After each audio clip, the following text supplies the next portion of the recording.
Rajasthan Royals versus Royal Challengers Bangalore. സഞ്ജുവിനും ടീമിനും മുന്നിൽ വീണ്ടും ഒരു സുവർണാവസരം. ലീഗിലെ 4 മികച്ച ടീമുകളിലൊന്നാകാൻ രാജസ്ഥാന് കഴിഞ്ഞിരിക്കുന്നു. വെറും 3 മത്സരങ്ങൾ മാത്രം.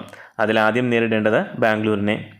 നിർഭാഗ്യം പിന്തുടരുന്നൊരു ടീമാണ് RCB എന്ന് IPL ചരിത്രം പരിശോധിച്ചാൽ മനസ്സിലാകും.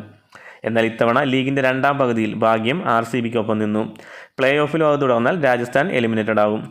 RCBയുടെ കരുത്തറിഞ്ഞുള്ള പ്ലാനിംഗ് ആയിരിക്കണം രാജസ്ഥാൻ നടത്തേണ്ടത്. സംശയമൊന്നുമില്ലാതെ പറയാം, കോഹ്ലി ഡുപ്ലീസി ഓപ്പണിംഗ് തന്നെയാണ് RCBക്ക് ഇന്ധനം നൽകുന്നത്. ബോൾട്ടിന് ഇവരെ വേഗത്തിൽ പുറത്താക്കാനായാൽ മത്സരം രാജസ്ഥാന് അനുകൂലമാകും. എന്നാൽ അതത്ര എളുപ്പമുള്ള കാര്യമല്ല. കോഹ്ലി മികച്ച ഫോമിലാണ് ബാറ്റ് ചെയ്യുന്നത്. ഡുപ്ലീസിയും നിലയുറപ്പിച്ചാൽ വമ്പൻ ഇന്നിങ്സ് കളിക്കുന്ന താരമാണ്. ഇരുവരും വേഗം പുറത്തായാൽ മാക്സ്വെലിനും പട്ടിദാറിനുമെല്ലാം കരുതലോടെ കളിക്കേണ്ടി വരും. അങ്ങനെ വന്നാൽ മത്സരത്തിൽ പിടിമുറുക്കാൻ രാജസ്ഥാനാകും. എന്നാൽ ഓപ്പണേഴ്സ് വലിയ അടിത്തറ നൽകിയാൽ ബാംഗ്ലൂരിനെ പിടിച്ചാൽ കിട്ടില്ല. പട്ടിദാർ, മാക്സ്വെൽ, ഗ്രീൻ, കാർത്തിക്, ലോംറർ തുടങ്ങി വെടിക്കെട്ട് വീരന്മാരാണ് പിറകെയുള്ളത്. സ്കോർ 250 കടന്നാൽ അതിശയിക്കേണ്ട കാര്യമില്ല. ഇതുപോലെ തന്നെയാകും ബാംഗ്ലൂർ ചേസ് ചെയ്താലുമുള്ള അവസ്ഥയും. അതിനാൽ മത്സരം രാജസ്ഥാൻ ജയിക്കണമോ എന്ന് തീരുമാനിക്കപ്പെടുക രാജസ്ഥാൻ ബോളേഴ്സിൻ്റെ പ്രകടനത്തെ അടിസ്ഥാനമാക്കിയാകും. സഞ്ജു കഴിഞ്ഞ മത്സരത്തിൽ പുറത്തായത് സ്ലോ ബൗൺസറിലായിരുന്നു.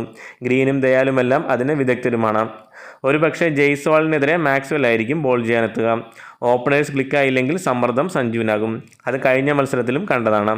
15 പന്ത് നേരിട്ട സഞ്ജു ഒറ്റ ബൗണ്ടറി പോലും നേടിയില്ല. റിയാൻ പരാഗിൻ്റെ ഫോമാണ് രാജസ്ഥാൻ റോയൽസിന് മധ്യനിരയിൽ പ്രതീക്ഷ. ഹിറ്റ്മെയർ തിരിച്ചെത്തിയാൽ ഒന്നുകൂടി ബാറ്റിംഗ് സ്ട്രോങ് ആകും. എല്ലാ ദിവസവും ഒരുപോലെ ആകില്ലല്ലോ. അതിനാൽ ജയ്സ്വാൾ ആവശ്യ സമയത്ത് മികച്ച പ്രകടനം നടത്തും എന്ന് പ്രതീക്ഷിക്കാം. ചഹൽ അശ്വിൻ കോംബോ കഴിഞ്ഞ മത്സരങ്ങളിൽ വിക്കറ്റ് വീഴ്ത്താൻ കഴിയാതെ ഫോം ഔട്ടാണ്. പ്രത്യേകിച്ച് ചഹൽ.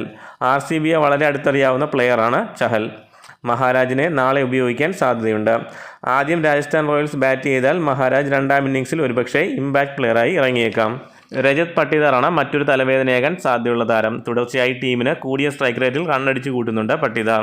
ഗ്രീനും കാർത്തിക്കും മോശക്കാരല്ല. ചുരുക്കി പറഞ്ഞാൽ നാളെ രാജസ്ഥാൻ റോയൽസ് ബോളേഴ്സിന് പിടിപ്പത് പണിയുണ്ട്. കാത്തിരിക്കാം മികച്ചൊരു ത്രില്ലർ പോരാട്ടത്തിനായി.